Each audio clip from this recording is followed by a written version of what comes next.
Well, it was just a few months ago that Google, which owns YouTube, was also declared to be a monopolist by the US government. So again, it's only going to help YouTube, which again has way more millions of monthly views than any of the meta platforms. But it's true, there's huge growth already in things like TikTok and Snapchat. And that's part of Meta's case here is that there is plenty of competition in this space.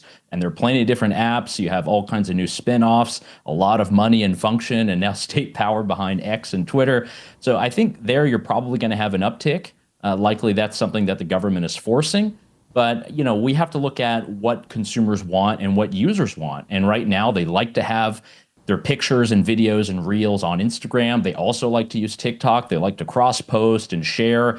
I mean, particularly millennials, Gen Z, we're using all these different types of platforms, and there's not really a single monopoly at the moment.